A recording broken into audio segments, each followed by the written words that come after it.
छह जुलाई 2016 को 40 लोगों पर मुश्तमिल कंपनी नियांटेक, जो गूगल के जियो डिवीजन के साबिक मुलाजमीन ने शुरू की थी, ने एक गेम लॉन्च की, पोकेमॉन गो।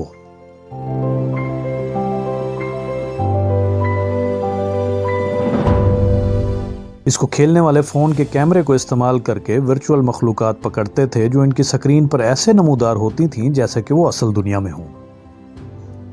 2 हफ्ते में 3 करोड़ अफराद के फ़ोन पर यह गेम मौजूद थी। कुछ ही अरसे में आईफोन इस्तेमाल करने वालों ने इस पर फेसबुक, ट्विटर, इंस्टाग्राम और स्नैपचैट के मुकाबले में ज़्यादा वक्त सर्फ करना शुरू कर दिया। इससे ज़्यादा मुतासिर कुन ये था कि गेम रिलीज होने के चंद ही रोज़ के अंदर अंदर गूगल पर पोकेमॉन गो के लफ्ज़ पर होने वाली सर्च दीगर की गई हर किस्म की सर्च से आगे निकल गई। अगर आपको गेम का शौक नहीं तो आप इसमें दिलचस्पी ना लें, लेकिन बिजनेस के पॉइंट ऑफ व्यू से आप इसको नज़रअंदाज नहीं कर सकते। सिर्फ अमेरिका में एप्पल इस्तेमाल करने वालों से हासिल होने वाला रेवेन्यू $16 लाख रोजाना था। इसने रातों रात नियांटेक की मार्केट वैल्यू में $7.5 अरब का इजाफा कर दिया। एक महीने में निंटेंडो के शेयर की कीमत दुगनी हो गई। निंटेंडो के पास पोकेमॉन का ट्रेडमार्क है। अपने पहले 6 माह में पोकेमॉन गो के होने वाले डाउनलोड 60 करोड़ तक पहुंच गए। इसका मवाजना 21वीं सदी के शुरू की दूसरी बहुत बड़ी कामयाबियों से भी करें तो ये कामयाबी हैरान कुन थी। फेसबुक 2004 में शुरू हुआ, 2007 में ये 3 करोड़ तक नहीं पहुंचा था।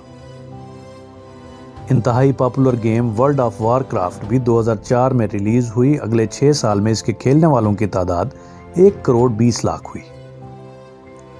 10 साल में मकबूलियत की रफ्तार का मयार बदल गया था।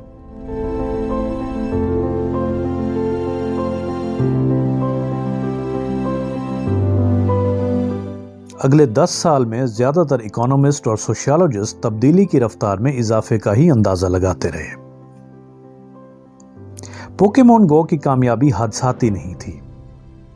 इसको बनाने वालों ने कई जिद्दतें की थीं। जीपीएस और कैमरा की टेक्नोलॉजी को और क्लाउड कंप्यूटिंग की ताकत को अछूते तरीके से इस्तेमाल किया गया था। ऐप स्टोर के इकोनॉमिक्स को नए तरीके से इस्तेमाल किया गया था, जो वर्ल्ड ऑफ वारक्राफ्ट के दिनों में मौजूद नहीं था लेकिन अब आम है। यानी गेम मुफ्त में, जबकि इसके इजाफी फीचर और अपग्रेड से की जाने वाली असल कमाई। इस आमदनी को बरकरार रखना एक और बड़ा चैलेंज था। इंटरैक्टिव तफरीह की इंडस्ट्री में कामयाबी का दौरानिया बहुत मुख्तसर होता है।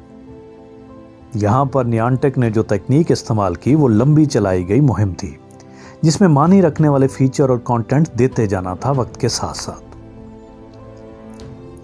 इसका नतीजा ये निकला कि 1 साल के बाद भी एक्टिव खेलने वालों की तादाद 6.5 करोड़ थी।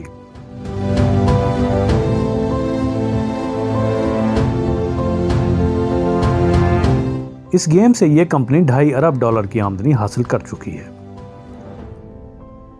इससे पहले रिवायती सोच ये थी कि कोई भी ऐसी गेम नहीं खेलना चाहेगा जिसमें कोई फिजिकल एक्टिविटी हो या असल दुनिया से कोई इंटरेक्शन हो। लोग बस बैठकर खेलना चाहते हैं।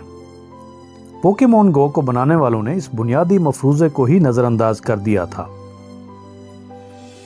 आज से 50 साल कबल बड़ी 500 कंपनियों में दाखिल होकर इस फहरिस्त में रहने का औसत दौरानिया 61 साल था। अब यह दौरानिया 20 साल के करीब रह गया। BlackBerry, Yahoo, Dell, Kodak, Britannica encyclopedia और बहुत सी दूसरी मिसालें देखी जा सकती हैं जिसमें बड़े और कामयाब इदारों को ख़त्म होते ज़्यादा वक्त नहीं लगा। ये तब्दीली अफराद की ज़िंदगी में भी इसी तरह तेज़ तर रोनुमा हो रही है। ये ज़्यादा पुरानी बात नहीं, जब कहीं जाना होता था तो ट्रैवल एजेंट से रब्ता करने के अलावा कोई और तरीका नहीं होता था। अब अगर कहीं किसी जगह जाना हो तो इंटरनेट पर रास्ता, रहने की जगह, देखने की जगह, टिकट, मुख्तलिफ ऑफर्स देखकर जाया जाता है। फ़ोन या कैमरा हो या कोई और ख़रीदारी, ख़रीदार और बिजनेस के दरमियान ताल्लुक़ की नौयत बदल गई है। ज़िंदगी गुजारने के बुनियादी फंक्शन और पेशे बदल रहे हैं। दोस्तों और रिश्तेदारों से ताल्लुक़ रखने के तौर तरीके बदल गए हैं। मसाइल बदल गए। पिछली 1 से 2 दिहाइयों में इन तब्दीलियों ने सोशल स्ट्रक्चर पर बहुत फ़र्क डाला। تیز رفتار ہونے والی گلوبلائزیشن اور ٹیکنالوجیکل جدتوں کے بارے میں بہت کچھ لکھا جا چکا، لیکن اس کا ایک اور اہم پہلو جو زیر بحث نہیں آتا وہ سوچنے کے طریقے میں تبدیلی کی ڈیمانڈ ہے۔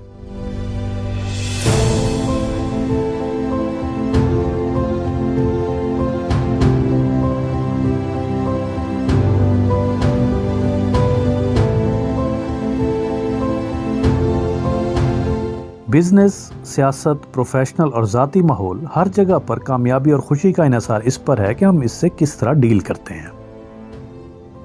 کچھ طرح کے ٹیلنٹ ہیں جو ہماری مدد کر سکتے ہیں۔ سوچ کے بارے میں کچھ چیزیں ہمیشہ اہم رہی ہیں، لیکن ان میں سے کچھ کی اہمیت میں بہت فرق آیا۔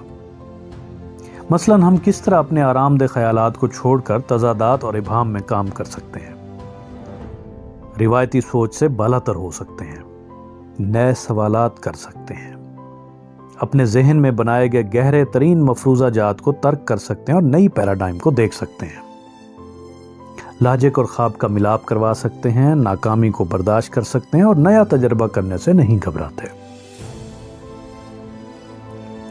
ماہرین نفسیات اور نیورو سائنٹسٹ ان سب خاصیتوں کے پیچھے دماغ میں چلنے والے پروسیس کو دیکھتے ہیں اور ان سب کو ملا کر اسے الاسٹک سوچ یا فلیکسیبل تھنکنگ کہتے ہیں۔ اس پر ہونے والی تحقیق میں بہت پیش رفت ہوئی، اور اس میں جو کوالٹی سب سے اہم چیز جو نمایاں نظر آتی ہے وہ اس سوچ کا طریقہ کار ہے۔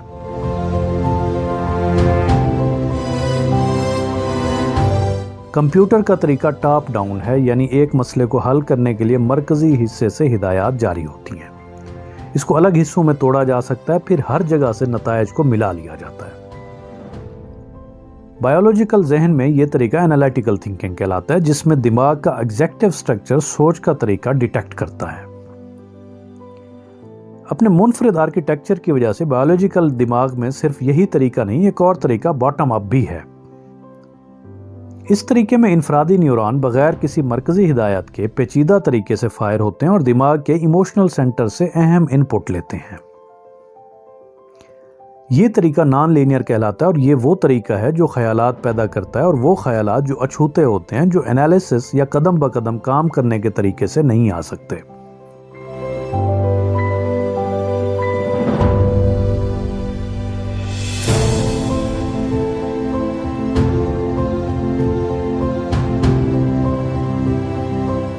کوئی کمپیوٹر الاسٹک سوچ یا فلیکسیبل تھنکنگ نہیں رکھتا، اور بہت کم جاندار اس کا زیادہ فائدہ اٹھاتے ہیں، لیکن انسانی دماغ اس کا ماسٹر ہے۔ پوکیمون گو ہو یا کوئی اور منفرد تخلیقی کام، یہ دماغ کے لگے بندے ایگزیکٹو فنکشن کو خاموش کروا کر عام طریقے سے ہٹ کر دیکھ سکتے ہیں۔ یہ نئی راہوں پر جا سکتے ہیں، نیا کچھ کر سکتے ہیں، اور اس کو سمجھ کر ہم اپنی ذاتی زندگیوں اور کام کے ماحول کو بدل سکتے ہیں۔ لگے بندے طریقے اور روایتی سوچ سادہ دماغ کی پہچان ہے۔ ایک کیچوے کا یا ایک مکھی کا دماغ لگے بندے طریقوں سے ہی سوچ سکتا ہے۔